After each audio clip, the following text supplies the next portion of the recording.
Listos, pues vamos a hacer nuestra oración de fe, vamos a hacerlo con convicción, creyendo que todo lo que decimos, que lo que profesamos se hace real en nuestras vidas. Vamos a creer que lo que declaramos, que lo que la palabra de Dios dice es verdad, que Él es fiel y que cumple su palabra. Amén. Así que decimos juntos: esta es mi Biblia, la palabra de Dios. Yo soy lo que mi Biblia dice que soy. Yo tengo lo que mi Biblia dice que tengo, y yo puedo hacer todo lo que mi Biblia dice que puedo hacer. Hoy la leeré, la escucharé, la obedeceré, y la semilla incorruptible de la palabra de Dios penetrará en mi corazón y producirá fruto que transformará mi vida, mi espíritu, mi alma, mi cuerpo, mis finanzas, mi familia, mi iglesia y mi ciudad para siempre. Nunca más seré el mismo. Nunca, nunca, nunca. Amén y amén. Muy bien, pues el tema del día de hoy es cómo ser bendecidos, parte 2. Cómo ser bendecido, parte 2. Veníamos hablando, o les venía compartiendo la última vez, les hablaba acerca de este tema, y creo que se quedó un poco inconcluso. Creo que no fue, creo que me faltó más cosas que explicar y que mostrarles. Obviamente no se los puedo explicar en una o dos, es algo que no se puede explicar en una o dos prédicas, 2 horas, sino que es algo que constantemente tenemos que estar trayendo a nuestro corazón, a nuestra mente, meditando, para poder comprender por completo, si es que se pudiera llegar a comprender por completo, el amor y la gracia y la misericordia que Dios tiene, que Dios nos ofrece, que Dios tiene para cada uno de nosotros. Así que el título es ¿Cómo ser bendecidos? Parte 2. Y no es el título refiriéndome a lo que tú tienes que hacer para ser bendecido. No es que tú tengas que hacer algo, no es que te voy a dar una lista de cosas de las cuales tú tienes que hacer para que seas bendecido. Y si las sigues, entonces serás bendecido. No, es más bien una forma de explicarte cómo recibir aquella bendición que Dios ya te ha dado. Cómo recibir aquella bendición que Dios ya te ha dado. Es decir, cómo activar en tu vida lo que Dios ya te ha dado. Y no tiene que ver con lo que tú tienes que hacer, sino más bien tiene que ver con creer correctamente acerca de lo que Dios a ti ya te ha dado. La semana pasada les mencionaba un personaje que está en las Escrituras. Este personaje se llama Balaam. Este personaje es una especie de profeta, brujo, adivino, que era contratado, que le pagaban ya sea por maldecir o por bendecir al pueblo de Israel. Es decir, la Biblia lo menciona como un profeta al cual se le ofreció dinero para maldecir al pueblo de Israel. Entonces, la Biblia menciona que tenía un corazón, lo dice así, que él tenía un corazón, que Dios había encontrado maldad en su corazón, a pesar o además de que él escuchaba la voz de Dios, de que él escuchaba, de que él hablaba con Dios. Después, esta historia está en Números capítulo 23 y 24, ahí puedes leer la historia completa. Yo hoy no me voy a meter de lleno a esta historia. Ya lo expliqué un poco más a detalle la historia la semana pasada, pero nos menciona de cómo Dios usó a este hombre, que a pesar de que era contratado para maldecir al pueblo de Israel, Dios lo utilizó para bendecir al pueblo de Israel. Ese es un mensaje para ti y para mí el día de hoy. Es decir, que Dios va a utilizar todo aquello que quiere hacerte daño para tu bien, para que te haga bien. Que aquello malo que tal vez hoy pareciera malo en tu vida, se va a convertir en algo bueno, en una bendición de Dios para ti. Así que si tú estás atravesando el día de hoy una situación difícil, si tú estás atravesando el día de hoy alguna situación complicada, quiero que sepas que Dios va a utilizar eso para bendecirte, para bendecir tu vida. Y en un momento vamos a ver cómo Dios lo hace. Cómo Dios lo hace en nuestras vidas, o mejor dicho, cómo Dios ya lo ha hecho, y que lo que tenemos que hacer es creerlo. Así que el error de Balaam fue creer que él podía maldecir al pueblo de Dios y después bendecirlo, que podía maldecir y que después también lo podía bendecir. El error de Balaam fue aceptar, creer, tratar de pensar que él podía maldecir, que Dios le permitiría maldecir al pueblo de Dios. Cuando dice la Escritura que Dios lo veía a su pueblo justo, que no había hallado iniquidad en ellos, que no había hallado pecado en ellos, o más bien que el Señor no veía pecado en ellos. No decía que no tenían pecado, sino que Él los veía sin pecado, que Dios los veía sin pecado. Así que este personaje fue llevado a la parte alta. El pueblo de Israel estaba acampando en el desierto, tenía su campamento en el desierto. Entonces este profeta, este adivino fue llevado a la parte alta de unos montes, y desde ahí el rey Balac, que era enemigo del pueblo de Israel, le dijo: maldice para que yo pueda vencerlos. Así que en 3 montes intentó Balaam maldecir al pueblo de Israel, y las 3 veces terminó bendiciéndolos. En lugar de maldecirlos, los bendijo, no los maldijo. Entonces, la primera vez que lo intentó, Dios cambia sus palabras y lo bendice. Después es llevado a otro lugar de donde podía apreciar el pueblo de Israel de otra perspectiva, lo podía ver desde otro ángulo, e intenta maldecirlo, y Dios vuelve a cambiar lo que él intentaba en bendición. Después, por tercera vez, es llevado a otro monte, y no es llevado por Dios, sino por el rey que quería que maldijeran a Israel. Lo lleva a otro monte de donde veía desde otra perspectiva al campamento, al pueblo de Israel, y quiso bendecirlo, pero Dios terminó cambiando esas palabras en bendición.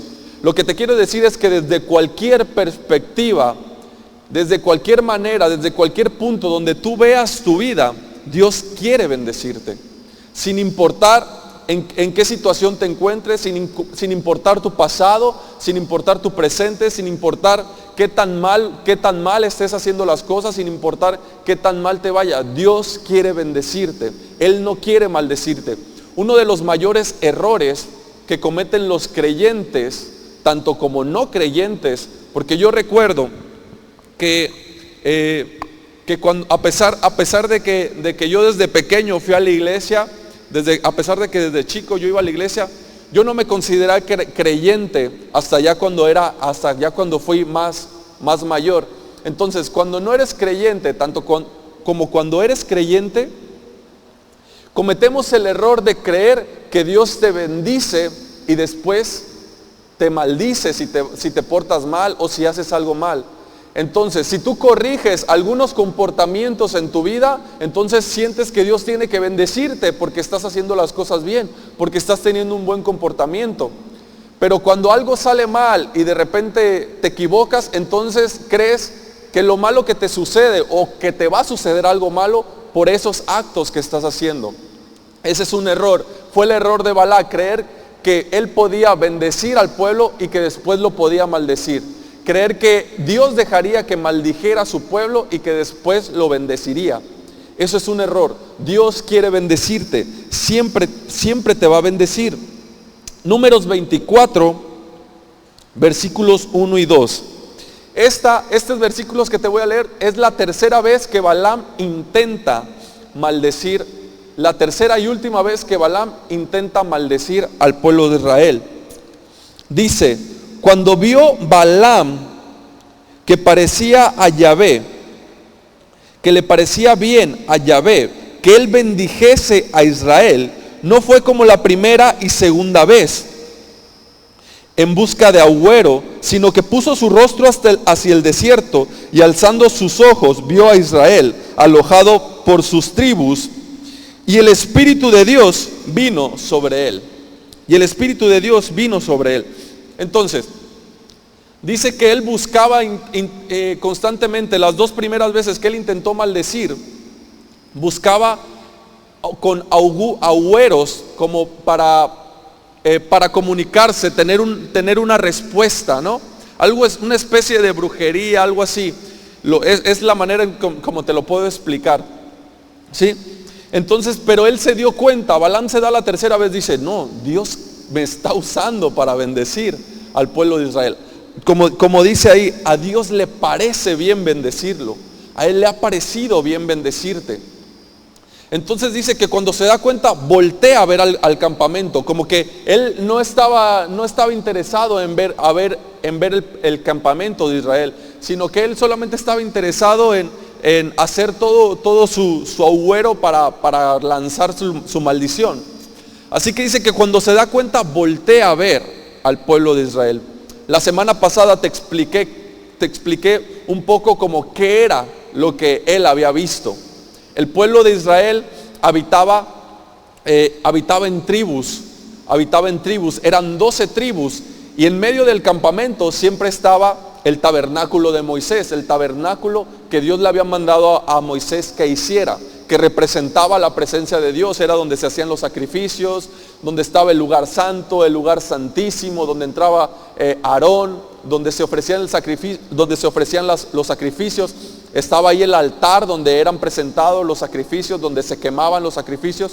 Entonces el pueblo estaba habitando alrededor del tabernáculo. Eran 12 tribus, tres de un lado, 3 del otro, en forma de cruz, 3 al norte, 3 al sur, 3 a la derecha, 3 a la izquierda. Pero había una tribu que era más grande que las demás, era el doble de grande que las demás, y era la tribu de Judá, así que abarcaba más territorio. Así que cuando él las estaba viendo desde la parte de arriba, lo que veía era un campamento en forma de cruz, un campamento en forma de cruz. ¿Sí? Entonces, esto representa a Jesús, representa el sacrificio. Por eso es que Números 23, si me ayudas por favor, Isra, Números 23, versículos 19 en adelante.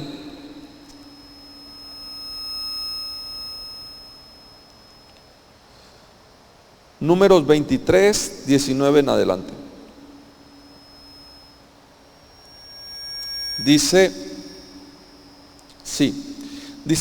Dios no es hombre para que mienta, ni hijo de hombre para que se arrepienta. Son palabras de Balaam bendiciendo al pueblo de Israel.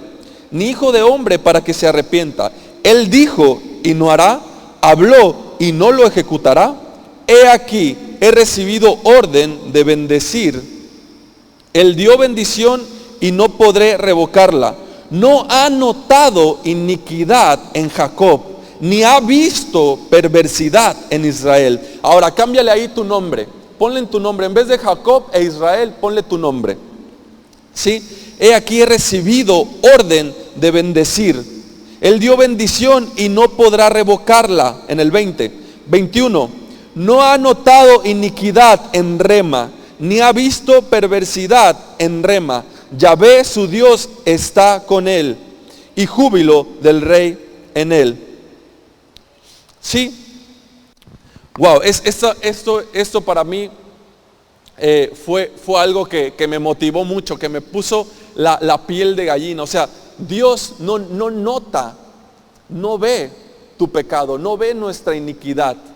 Es como si no la tomara en cuenta. Ahora yo les pregunto, ¿ustedes creen que no había pecado en el pueblo de Israel? Es decir, que entre ellos no había peleas, no había discusiones, no había envidias, no se pasaban mal, no había alguna discusión, algún problema. Imagínense las familias, ¿no? Imagínense ahí entre los hijos, los padres, los vecinos, los que estaban más cercas, estar todo el tiempo ahí juntos y convivir. ¿Ustedes creen que no había problemas? ¿Ustedes creen que no había dificultades? Por supuesto que lo había, pero dice la Escritura que Dios no había notado, no notaba iniquidad. Es como si Él no viera, como si Dios no viera. ¿Por qué? Porque el sacrificio de Jesús, la cruz, representa eso. Dios ya no ve tu pecado. ¿Por qué? Porque el sacrificio por tus pecados ya fue pagado. Dios ya pagó por tus pecados. En ese entonces, ahí donde estaba el tabernáculo, ahí estaba el altar de bronce. El altar de bronce era donde se hacían los sacrificios, y de ahí todo el tiempo había humo, un humo que subía, que le decía al pueblo, ahí está viendo sacrificios, sus pecados están siendo perdonados. Entonces, por eso es que Balaam dice, Dios no ha notado iniquidad. ¿Por qué? Porque había un sacrificio. Porque había un sacrificio. Y el sacrificio cubría los pecados del pueblo. El sacrificio que representa a Jesús. Por eso cuando Balaam ve desde arriba, ve el campamento, y yo les menciono que lo veía como una cruz. Como una cruz, un campamento que estaba en forma de cruz. Es una representación de cómo Dios nos ve a nosotros. Dios no ve tu iniquidad, Dios no ve tu pecado, Dios ve el sacrificio de Jesús. Por eso Él no lo nota. Por eso Dios no ve tu pecado. Por eso Él quiere bendecirte. Su deseo es bendecirte. ¿Por qué? Porque en Cristo eres bendecido. En Jesús eres más que vencedor. En Cristo eres santo, eres justo, eres limpio, eres digno, eres amado, eres favorecido, eres aceptado. Sí, en Cristo eres hijo de Dios. No eres un desconocido, no eres de la familia de Dios. Por eso dice, Dios no ha visto iniquidad en ellos. ¿Por qué? Porque había un sacrificio. Así que Él no lo veía. ¿Sí? Así que Dios no es como los hombres. Dios no es como nosotros que con nuestra misma boca bendecimos y con esa misma boca a veces insultamos a las personas, insultamos a nuestros hermanos, nos enojamos, etcétera, etcétera. ¿Sí? Dios no hace eso. Dios no te bendice y después te maldice. No, Dios todo el tiempo te está bendiciendo. Dios todo el tiempo quiere bendecirte. Dice en Santiago 3, 9 y 10. Santiago 3, 9 y 10. Habla acerca de nuestra boca. Dice, con ella bendecimos al Dios y Padre, y con ella maldecimos a los hombres que están hechos a la semejanza de Dios. De una misma boca procede bendición y maldición. Hermanos míos, esto no debe ser así. Es decir, si Santiago nos está diciendo a nosotros que esto no debe de ser así, es porque Dios no hace eso. Dios no bendice y después maldice. Veíamos que Balaam dice que él no es como el hombre, que él no cambia de parecer como el ser humano. No es que nosotros a veces bendecimos, a veces le deseamos bien a las personas y a veces mal. A veces hablamos bien y a veces hablamos mal. ¿Sí? No sé si les pasa a todos o nada más a mí. Y alguien de los que está acá al frente tal vez debería estar aquí y yo allá al frente, ¿no? Yo creo que a todos nos pasa, ¿no? En algún momento nos pasó, si es que ya no les pasa por la gracia de Dios, pero Dios no es así. Él no es así, Él no cambia, Él todo el tiempo está bendiciendo. Así que, ¿cuál es la perspectiva? O hacia dónde te quiero llevar. Es que como Dios nos ve, es así deseo que tú te veas a ti y que veas a las demás personas. Que tengas una perspectiva celestial. Esta historia a mí me fascina porque el pueblo de Israel no tiene ni idea lo que está sucediendo. Ellos están en su rollo, en el campamento, haciendo sus cosas, unos por acá, otros por allá, algunos tal vez peleando, otros odiándose, otros maldiciéndose. Pero Dios los veía con sus ojos de amor, con sus ojos de gracia. Él no veía su iniquidad, al contrario, Dios estaba peleando una batalla por ellos, sin que ellos se dieran cuenta. Dios estaba peleando por ellos. Dios estaba bendiciéndolos. Había alguien que les quería hacer mal y Él los estaba bendiciendo. Había alguien que los quería maldecir y Él estaba intercediendo por su pueblo sin que se dieran cuenta. Yo imagino que en la vida así nos pasa a nosotros. A veces nosotros ni nos damos cuenta de aquellas cosas de las que Dios nos salva, de aquellas situaciones de las que Dios nos libra sin que nos demos cuenta. De que quizás haya personas que te quieran maldecir, que te deseen mal, pero Dios siempre está ahí peleando por ti, siempre está bendiciéndote y tú a veces ni te das cuenta. A veces no nos damos cuenta de ese amor, de esa gracia de Dios. ¿Por qué? Porque Él no ve iniquidad en ti. Él te ve justo, Él te ve santo, Él te ve limpio y todo su amor es para ti. Cuando te ve con ojos de amor, te ve con ojos de justicia, te ve digno y solo su deseo es bendecirte. Así que esa es la perspectiva que tú debes de tener también de ti. Esa es la perspectiva, es como te debes de ver a ti.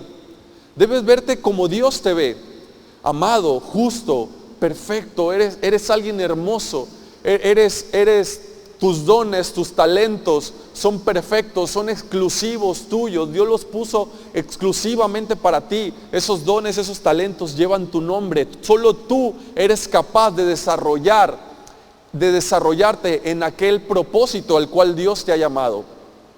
Solo tú tienes la capacidad para ser quien tú eres.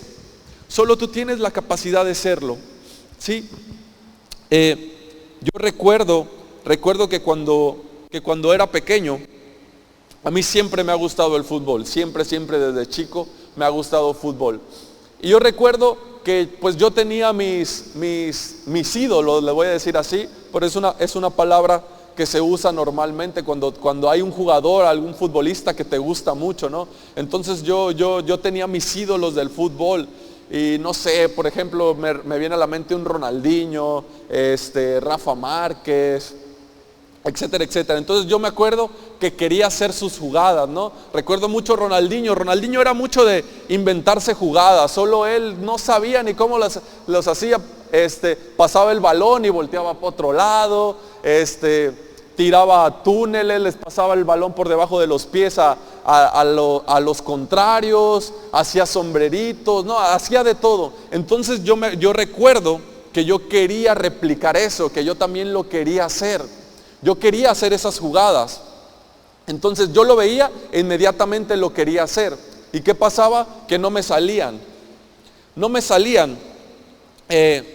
¿Por qué no me salían? Pues porque no lo había practicado. No lo sabía, no me salían porque no lo había practicado. Lo único que quería hacer era copiar lo que él había hecho, pero sin darme cuenta todo lo que él había pasado para lograr hacer esas jugadas. Todo el entrenamiento que él había tenido para poder hacer esas jugadas. Entonces yo lo que quería hacer era rápido, hacerlo, no, lo veía y decía, wow, yo quiero hacerlo, quiero ser como él. Intentaba, pero no me salían. ¿Por qué? Porque no era consciente de todo el proceso que él había vivido, de todos los entrenamientos, de todas las horas de entrenamiento constante que él había realizado para llegar a hacer ese tipo de jugadas. Lo mismo nos sucede como cristianos. Creemos que el hacer las obras de Jesús es simplemente leer lo que Jesús hizo. Entonces ahora tengo que hacerlo. ¿Sí? Jesús era bondadoso, Jesús era bueno. Entonces ahora voy a ser bueno y voy a ser bondadoso. ¿Y qué creen? Que eso a veces no nos sale. No sale. ¿Por qué? Porque lo estás haciendo en tu esfuerzo. Porque solamente estás queriendo replicar algo que Jesús hizo. Ahora, no se malentienda. Yo sé que esta palabra a veces, el imitar a Jesús, es una palabra que se usa, de hecho, acertadamente para vivir como Jesús hizo, y lo entiendo. Ahora, yo no te lo estoy mostrando de esta manera, de hecho, no quiero que lo veas desde una perspectiva inadecuada o que te estoy diciendo que esté mal, sino que a veces intentamos imitar a Jesús, pero sin antes entender su gracia, sin antes entender todo su sacrificio, sin antes entender todo lo que Él hizo. Entonces crees que eres buen cristiano, crees que eres un mal cristiano si no imitas, si no haces lo que Jesús hizo. Entonces quieres imitarlo rápidamente porque dices, no, si quiero ser un buen cristiano, si quiero parecer un buen cristiano, tengo que darle dinero, no sé, al que me encuentre en el semáforo. Tengo que ayudar a las personas y darle un plato de alimento. ¿Por qué? Porque yo soy cristiano y como soy cristiano, entonces tengo que hacerlo. Y lo intentas en tus fuerzas, no por la gracia. ¿Por qué? Porque no has entendido que es por la gracia de Dios lo que provoca hacer eso. Tú solamente quieres hacerlo como yo, quizás te ha pasado, no sé. A mí me pasó mucho tiempo que yo decía, me sentía mal porque no tenía obras, no hacía lo que Jesús hacía. Veía a Jesús y lo veía tan lejos, lo comparaba conmigo y decía, Jesús es tan distinto a mí, no me parezco ni poquito. Entonces intentaba imitarlo haciendo algunas obras, algunos actos de caridad. ¿Y qué pasó? Que como era una obra de mi carne, de mi esfuerzo, nunca alcanzaba, nunca llegaba a la altura. ¿Por qué? Porque no entendía el proceso, no entendía la gracia, No entendí el sacrificio de Jesús, el que no se trata de tu esfuerzo, el de simplemente imitarlo haciendo lo que Él hizo para parecer un buen cristiano, sino se trata de ser Jesús. Porque como Él es, así somos nosotros. A la medida que tú entiendes su gracia, a la medida que tú entiendes su sacrificio, que tú meditas en lo que Él hizo, que tu perspectiva está puesta en cómo Él te ve, como Dios te ve, justo, santo, limpio. Es como si estuvieras entrenando para hacer aquellas jugadas que hacía Ronaldinho. Es como si estuvieras en ese proceso y llega un momento que ya ni siquiera las tienes no las tienes que replicar, sino simplemente te salen. Simplemente eres, porque como Él es, así somos nosotros en este mundo. Entonces, a medida en que tú meditas en su gracia, que tú te ves desde una perspectiva celestial y tú te sabes que eres amado, que Dios no nota iniquidad en ti, eso te va a provocar que seas como Jesús. Es un resultado, es un fruto. La Biblia le llama obras de la carne a cuando tú te esfuerzas, y le llama frutos de lo espíritu cuando recibes el favor y la gracia de Dios. Obras de la carne cuando intentas imitar simplemente por querer parecerte, porque crees que si no, no vas a ser un buen cristiano. A eso le llama obras de la carne, ¿sí? Y le llama fruto del espíritu cuando tú recibes, aceptas lo que Jesús hizo. Entonces inmediatamente el fruto empieza a dar.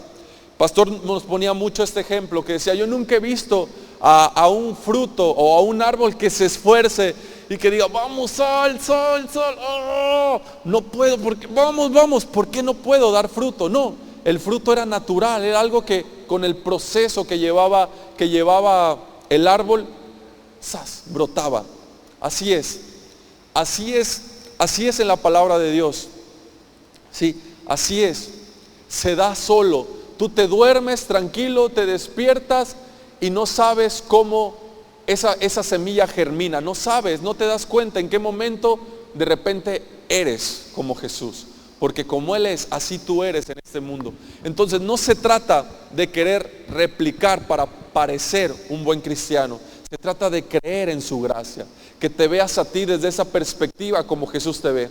Entonces cuando ves eso, cuando te ves justo, no por tus obras, sino porque tú eres lo que Dios dice que tú eres. Cuando te ves desde esa perspectiva, entonces tu perspectiva hacia tu prójimo cambia. También comienzas a verlos a ellos con amor. También comienzas a verlos con gracia, con agrado. También comienzas a mostrarles el fruto del Espíritu, que es el amor, paz, gozo, amabilidad, humildad, dominio propio. ¿Por qué? Porque ahora tienes una perspectiva celestial, y como sabes que Dios no nota en ti iniquidad, que Él te ama, que te ve justo, santo, limpio, entonces por consecuencia natural tú ves a tus hermanos justos, santos, limpios, hermosos, favorecidos, sin importar. ¿Por qué? Porque tampoco notas su iniquidad. Sabes que no tienes que juzgarlos, que no eres nadie para juzgarlos, que Dios no te ha mandado a juzgar.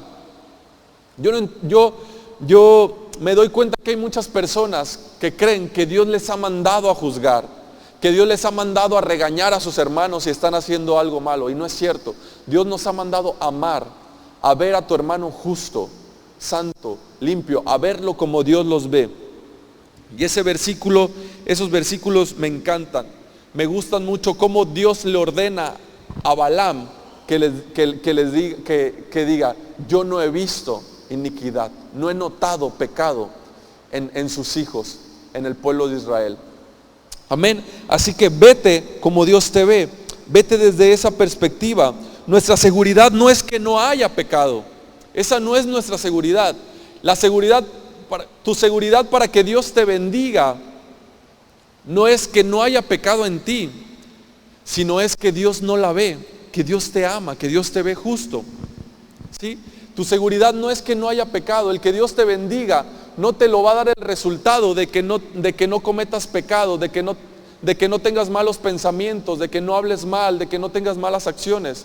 sino que Dios no lo nota. Dios te ve como ve a Jesús.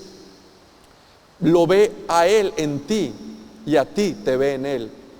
¿Sí? Esa es nuestra seguridad. Abraham es un ejemplo de esto que te estoy diciendo.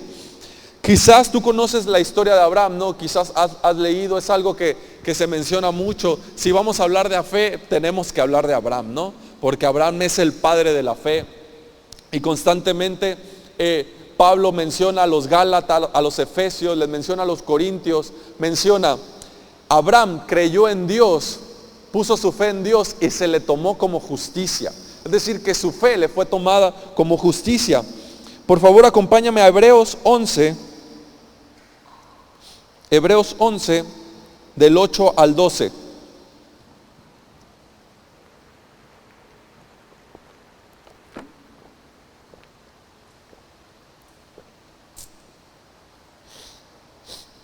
Quizás tú ya lo sabes, pero Hebreos 11 habla acerca de todos estos, se les conoce como héroes de la fe, todos estos que fueron justos por su fe, a todos los que se les tomó en cuenta su fe y que hicieron cosas muy poderosas, cosas que trascendieron, que han trascendido a la historia de la humanidad, gracias a su fe. Habla acerca de los hombres, de los héroes de la fe. Así los menciona la Biblia. Entonces, Hebreos 11, del 8 en adelante, del 8 al 12, habla acerca de Abraham y de Sara, su esposa. Dice, por la fe Abraham, siendo llamado, obedeció para salir al lugar que había de recibir como herencia, y salió sin saber a dónde iba. Por la fe habitó como extranjero en la tierra prometida, como en la tierra ajena, morando en tiendas con Isaac y Jacob, coherederos de la misma promesa, porque esperaba la ciudad que tiene fundamentos, cuyo arquitecto y constructor es Dios. Por la fe también la misma Sara, su esposa, siendo estéril, recibió fuerzas para concebir y dio a luz aún fuera de tiempo de la edad, porque creyó que era fiel quien lo había prometido. Por lo cual también, 12, de uno, y ese ya casi muerto, se refiere a Abraham, salieron como las estrellas del cielo en multitud, y como la arena innumerable que está a la orilla del mar. Muy bien, estos versículos es Dios mismo elogiando la fe de Abraham, elogiando la fe de Sara y de todos los demás hombres de fe que menciona el capítulo 11. Pero ahora, si tú conoces un poco de la historia de Abraham, te das cuenta que aquí Dios omitió muchas cosas. Dios omitió muchas cosas. Solo habla de lo bueno que ellos hicieron. Solo habla de su fe. Pero si tú lees un poco de sus historias, que está en el Génesis, y en este caso de Abraham y Sara, te vas a dar cuenta que sí, Abraham salió de su tierra y de su tierra y se alejó, pero no se alejó por completo de su parentela, como Dios se lo había dicho, sino que él se llevó a Lot con él, que era familiar suyo. Además, también dice que Abraham obedeció a Dios, pero la verdad es que no obedeció del todo. Dios le había dicho que él iba a tener un hijo, el hijo de la promesa, pero Abraham se acostó con su esclava, con su sierva Agar, y tuvieron otro hijo, pero Dios no lo menciona ahí.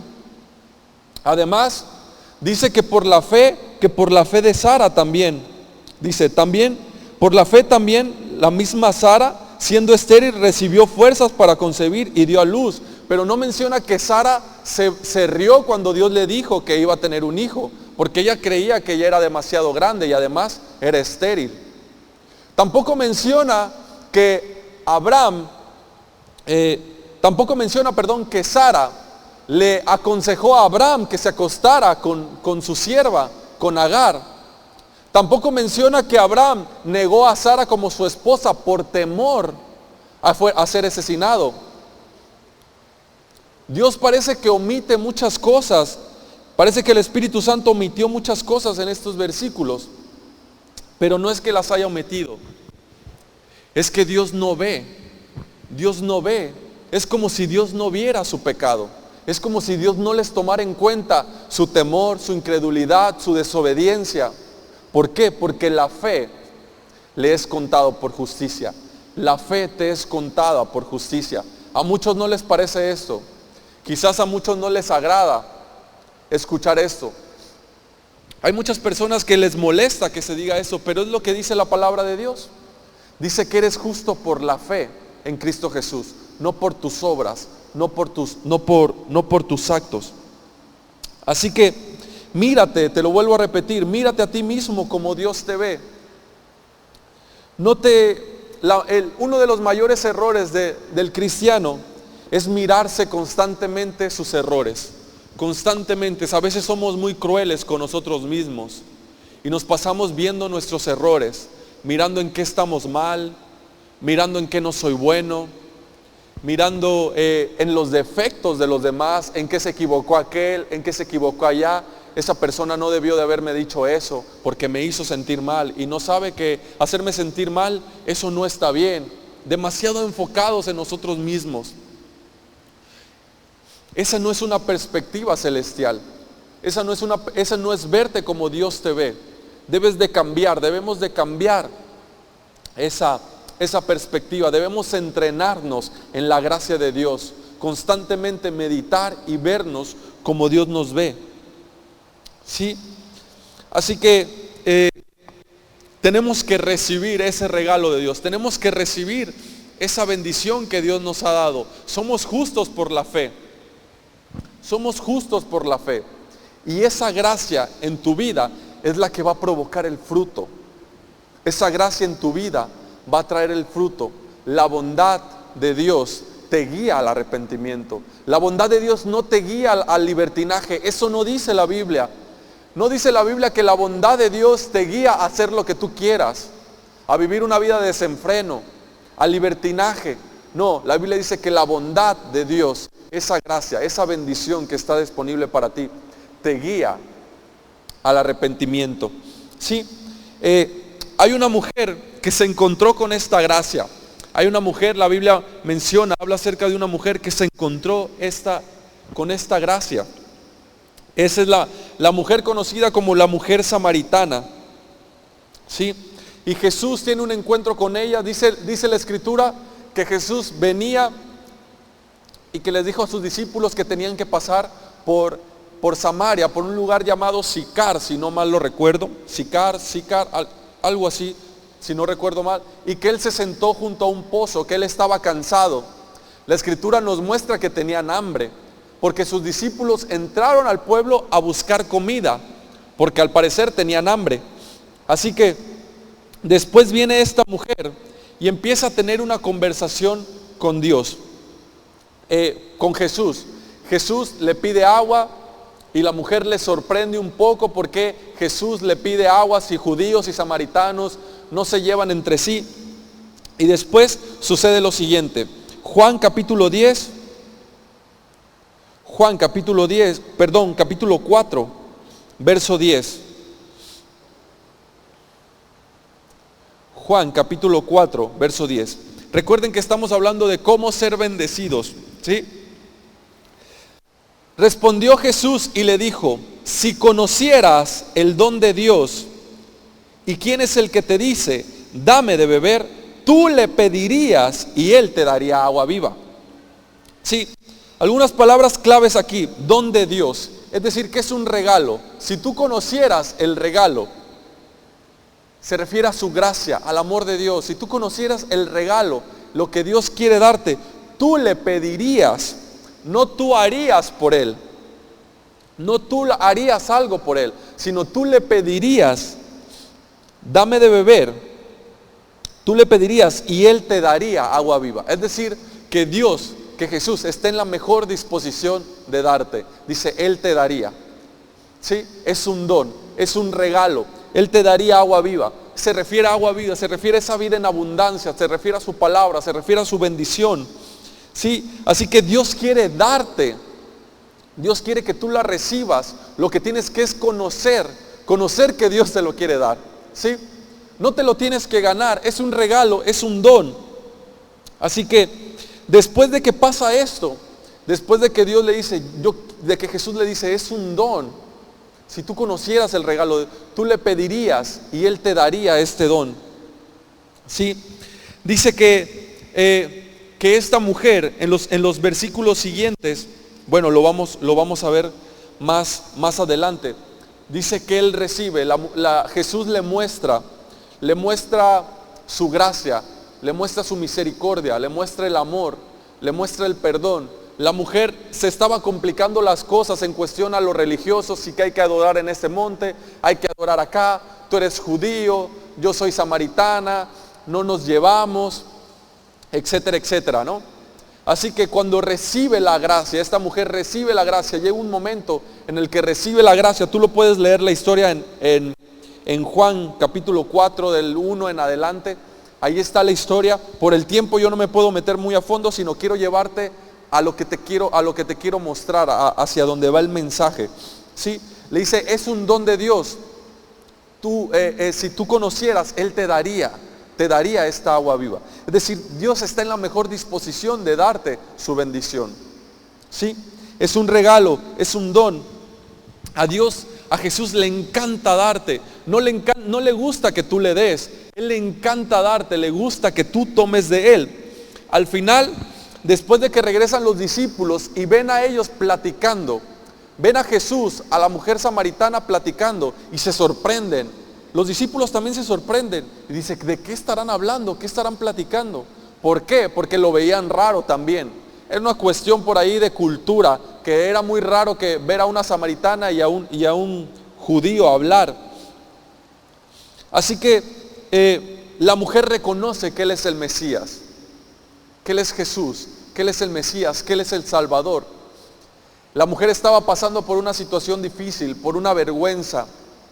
Ella iba a tomar agua del pozo a una hora diferente a donde todas las mujeres iban a tomar, porque ella era considerada una mujer pecadora, una mujer de vergüenza, porque había tenido 5 maridos y con el que vivía no era su marido. ¿Sí? Entonces Jesús le muestra y le dice, Dios quiere bendecirte, Dios te ama, Dios te acepta. Y ella recibe ese don, recibe la gracia de Jesús. Así que inmediatamente cuando vienen los discípulos ven esto, y justo en ese momento la mujer entra al pueblo y deja su cántaro a un lado. Ese cántaro representa su pasado, representa su vergüenza, representa quién era ella. Lo deja a un lado como decir, ya no me importa esto, ahora he recibido la bendición de Dios, he recibido su gracia, por lo tanto tiene un fruto. El recibir su gracia tiene un fruto. Por ahí una persona dijo, una luz en cuanto es encendida comienza a brillar. En cuanto es encendida comienza a brillar. No pregunta antes de brillar, no pregunta, ¿me habré portado bien? No pregunta, ¿echaré una buena luz o no echaré una mala luz? Una luz en cuanto es encendida comienza a brillar. No se pregunta, tengo que estudiar teología para poder alumbrar, tengo que estudiar para pastor para poder alumbrar, tengo que tener un curso, tengo que ir al instituto, tengo que tener buenas obras, tengo que servir en la iglesia, tengo que tener no sé, ponle lo que tú quieras. No, la luz en cuanto es encendida comienza a brillar. ¿Sí? La mujer samaritana en cuanto recibió comenzó a brillar. Y dice la escritura que cuando los discípulos se acercaban, le dijeron, maestro, come. ¿Sí? Maestro, come. Y él dijo, ustedes no saben cuál es mi alimento. Vamos a verlo. Está en Juan 4, ahí mismo en los versículos 32, del 32 al 34.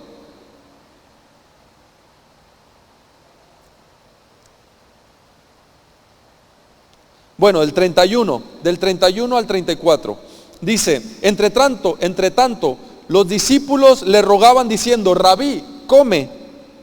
Él les dijo, yo tengo una comida que comer, que vosotros no sabéis.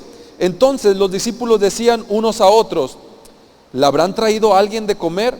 Jesús les dijo, mi comida es que haga la voluntad del que me envió y que acabe su obra. Es decir, Cuando Jesús llega al pozo es como que si venía cansado, tenían hambre, fueron a buscar comida, tiene un encuentro con esa mujer, le muestra el don, le da el don, le muestra su gracia, y vienen los discípulos y le dicen que coma, y Jesús ya no tiene hambre, como que él se encuentra ya fuerte, como que él ahora no tiene hambre, no se siente cansado, está listo para seguir adelante. ¿Qué te quiero decir? Que Dios le encanta, a Jesús le encanta que tú tomes de Él, que tú recibas, es como si lo alabaras. Eso es alabar al Señor, que tú recibas lo que Él te está dando. Eso es exaltar a Dios. ¿Quieres agradar a Dios? Recibe lo que Él te está dando. Ese es como si fuera su alimento, como su energía, el que tú recibas de Él. No que tú le des, no lo que tú hagas por Él, sino que más bien tú recibas su gracia, que tú recibas su don. En ese momento la mujer samaritana iba camino al pueblo, y iba camino al pueblo, y dice que se convirtió en la primera predicadora. Es decir, en cuanto su luz alumbró, en cuanto ella recibió la gracia, comenzó a alumbrar. En cuanto ella recibió la gracia, dio el fruto. Entró al pueblo y sin vergüenza, sin temor al que dirán, al que pensarán de ella, comenzó a decirles: vengan a ver a este hombre que me ha dicho todo, que ha dicho todo de mí, que me ha dicho todo lo que yo he hecho. ¿No será él el Mesías? ¿No será este el Mesías? ¿Qué les estaba diciendo? Este hombre ha dicho todo de mí, me ha dicho todo lo que he hecho y no me ha condenado. No me ha condenado. La mujer estaba acostumbrada a que su religión, a que sus vecinos, a que las personas que le rodeaban la veían con juicio, la juzgaban, la condenaban, se burlaban de ella. Miren, ahí va la robamaridos, miren, ahí va la que ha tenido 5 maridos y con el que vive no es su marido. Pero Jesús le muestra que él lo sabía, pero no la condenó. Él le dio su gracia, le dio de su don, a pesar de que él era judío. Entonces esta mujer me dice: este hombre me ha dicho todo acerca de mí y no me ha condenado. Esa es gracia. Eso sucede cuando tú recibes la gracia de Dios, cuando tú recibes el don de Dios. En ese momento la mujer empezó a predicar, le empezó a hablar al pueblo, y dice que el pueblo se acercó y le pidieron a Jesús que se quedara con ellos, y que Jesús se quedó con ellos 2 días, y que muchos más creyeron, y que le dijeron: ya no creemos solo por las palabras que tú nos has dicho, sino que ahora nosotros mismos lo hemos escuchado y hemos comprobado. Ahora sabemos que Él es el Mesías, que Él es el Salvador. Amén. Así que de nada sirve que yo venga hoy y te esté diciendo, mira lo que Dios ha hecho conmigo y no me ha condenado. Mira la gracia que Dios ha derramado en mi vida. Miren lo que Dios ha hecho conmigo. Es algo que tú lo tienes que experimentar. Es algo que tú lo tienes que recibir. Es algo que tú tienes que creer. La mujer fue y les dijo: miren, este hombre ha dicho todo de mí y no me ha condenado. ¿No será él el Mesías? Después viene mucha gente del pueblo a escucharlo, y dice: ahora creemos porque nosotros lo hemos escuchado. Ya no solamente porque tú nos dijiste, sino ahora nosotros lo hemos escuchado y ahora creemos. Es decir, los samaritanos eran como un pueblo, digámoslo así, ¿cuál será la palabra correcta? Era como un pueblo que era menospreciado. Eran personas que eran consideradas pecadoras, impuras, indignas. Para los judíos eran malas personas, por eso no se relacionaban con ellos. Había como un conflicto, había como rivalidad. Los judíos los veían como poca cosa. Entonces, al ver que un judío, un rabí, un maestro, les mostrara la gracia, les mostrara el amor, ellos dijeron: wow, eso les transformó la vida. Pero era necesario que ellos lo conocieran, que ellos lo recibieran, así como para ti y para mí es necesario que nosotros, que tú, que yo lo recibamos, que lo conociéramos. ¿Sí? ¿Quieres agradar a Dios? Recibe lo que Él te ha dado, recibe su bendición, no tienes que hacer nada. ¿Cómo puedes ser bendecido? ¿Cómo quieres agradar a Dios? Recibe su don, recibe esa gracia. Recibe. Él no ha visto iniquidad de ti, Él no ha visto maldad, Él no te la toma en cuenta, Él toma en cuenta, te toma tu fe como justicia, como gracia.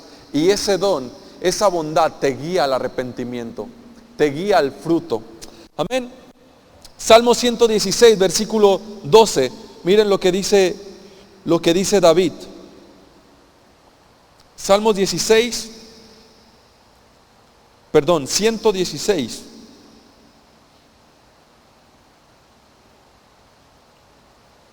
Salmo 116, 12. Dice, ¿qué pagaré o cómo pagaré a Yahvé por todos sus beneficios para conmigo? Verso que sigue. Tomaré de la copa de la salvación e invocaré el nombre de Yahvé. Es decir, David no dice, voy a hacer ayuno, voy a hacer oración, voy a proclamar a todo el pueblo que se ponga a ayunar y que se ponga a orar para pagarle a Dios lo que ha hecho por nosotros. Vamos, le voy a decir a todo el pueblo que traigan sacrificios, que sacrifiquen, que traigan sus joyas, que traigan sus animales para pagarle su bendición. No dice tomaré, es decir, aún tomaré más de Él. Como te decía, ¿quieres agradar a Dios? Toma de Él. ¿Quieres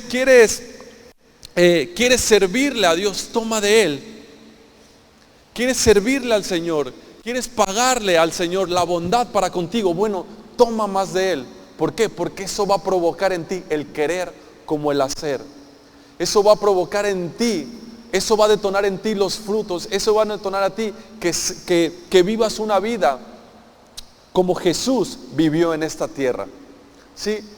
De ahí proviene, por eso Jesús dijo, así como yo soy, ustedes son, como Él es, dijo Juan, como Él es, así son ustedes en esta tierra. Es decir, hoy, en este momento, en esta tierra, cuando recibes de Él, no tienes que hacer sacrificios, no tienes que sacrificarnos, no tienes que intentar tener obras para parecerte a Jesús, no tienes que intentar tener obras para agradarlo, no, es recibir de Él y eso va a provocar en ti el fruto. ¿Sí? Juan 4:39, vamos a leer lo que te comentaba hace un momento. Juan 4:39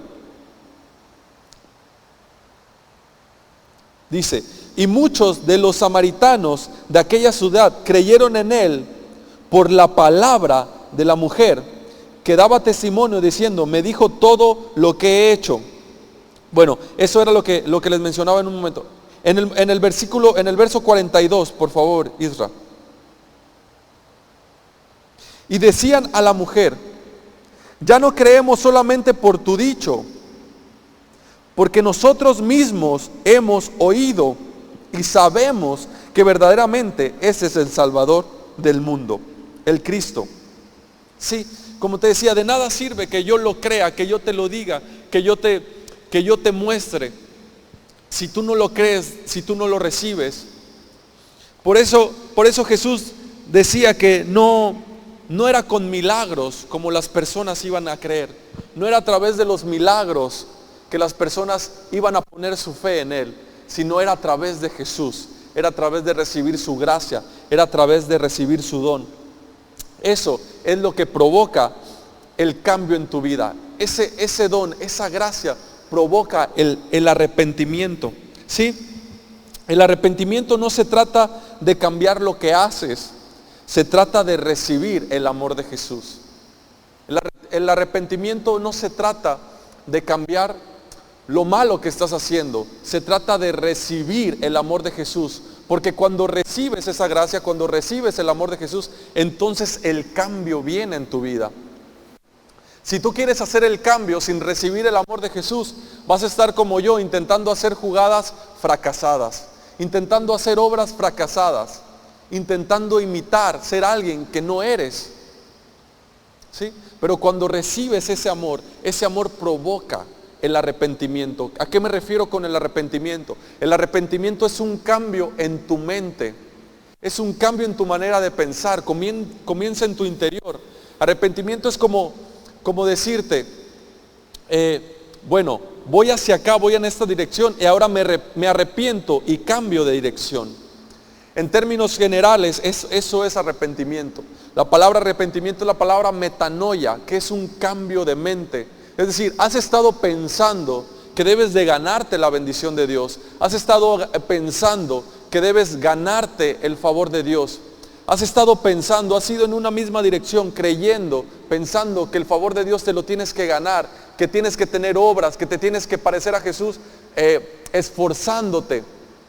Y es cambiar tu manera de pensar, decir, soy justo, soy amado, soy bendecido, soy aceptado. Amén. No sé si me están entendiendo, pero de eso se trata. No tienes que hacer nada para ser bendecido. Dios ya te bendijo, ya está ahí. Solo tienes que creerlo, tienes que tomar de Él, tienes que echar mano de esa vida eterna, como dice la palabra de Dios. Quiero ponerte un ejemplo. Es un ejemplo que a mí me gusta muchísimo. Está en Lucas capítulo 15. Lucas 15 del 1 al 7. Los chicos de la alabanza, si pueden ir subiendo, por favor. Lucas 15 del 1 al 7. El primer versículo habla del contexto, de lo que estaba pasando. Dice, se acercaban a Jesús todos los publicanos y pecadores para oírle. Y los fariseos y los escribas murmuraban diciendo, este a los pecadores recibe y con ellos come. Para los fariseos y para los escribas estaba muy mal visto que Jesús comiera con los pecadores y con los publicanos. ¿Sí? En el verso 3, Jesús dice, entonces le refirió esta parábola diciendo, ¿qué hombre de ustedes teniendo 100 ovejas, se pierde una de ellas, no deja las 99 en el desierto y va tras la que se perdió hasta encontrarla? Y cuando la encuentra, la pone sobre sus hombros, gozoso. Escuchen esa palabra, gozoso. La pone sobre sus hombros, gozoso. Y al llegar a casa, reúne a sus amigos y vecinos diciéndole, gozaos conmigo, alégrense, porque he encontrado mi oveja que se había perdido. Ahora, aquí viene el porqué de este versículo. Aquí viene, en el versículo 7, viene el porqué de esta parábola.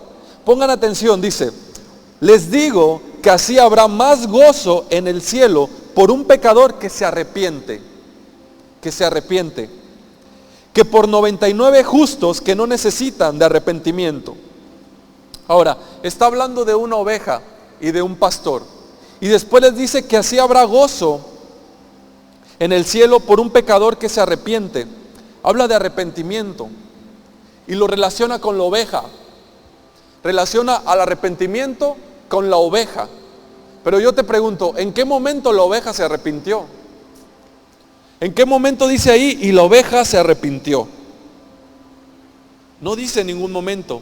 El pastor lo hace todo. El pastor va y la busca. El pastor va y la encuentra.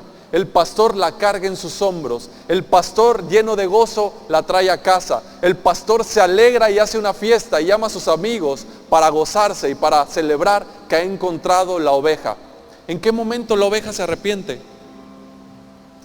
No se arrepiente. ¿Por qué? No se trata de sus obras, se trata de que dejes, de que tú te pongas de acuerdo, de que tú te permitas recibir lo que el pastor ha hecho por ti. Eso es el arrepentimiento. El arrepentimiento se trata de que tú recibas el amor de Dios, el amor de tu pastor. No tienes que hacer nada, la oveja no hizo nada, solo dijo, ok, está bien, estoy de acuerdo contigo, cárgame, llévame a casa, celebra, haz una fiesta. Solo tienes que recibirlo, tienes que dejarte llevar por el pastor, tienes que dejar que Él lo haga todo, tienes que aceptar y creer que Él lo ha hecho todo por ti. Amén. Gracias a Dios. Nuestro Señor lo ha hecho todo. Dale un fuerte aplauso, fuerte aplauso. Gracias a Dios. Gracias. Eres bendecido, eres amado. ¿Qué tienes que hacer? Recibirlo, creerlo, creer que Él ya lo ha hecho todo. Ya eres bendecido, Él ya ha provisto todo lo que tú necesitas. Amén. Muy bien. Pues vamos a orar por las ofrendas y después estaremos dando algunos anuncios. Si gustas tomar tu lugar. Señor, te damos gracias. Gracias, Padre, porque tú lo has hecho todo, Señor. Gracias, Padre, porque tú nos has bendecido con toda bendición espiritual. Gracias, Padre, porque has derramado tu amor, tu gracia en nuestras vidas. Gracias por estas ofrendas. Gracias porque tú eres quien provee, tú eres quien suple. En el nombre de Jesús, amén y amén. Decimos juntos: que la bendición de nuestro Dios, Padre, Hijo y Espíritu Santo, sea con cada uno de nosotros. Que todo nuestro ser, espíritu, alma y cuerpo permanezcan irreprensibles hasta la venida de nuestro Señor Jesucristo. Que para cuando Él venga te encuentre a ti y a mí disfrutando de su bendición. Lo que así lo creemos decimos amén y amén. Que Dios les bendiga. Quedamos despedidos.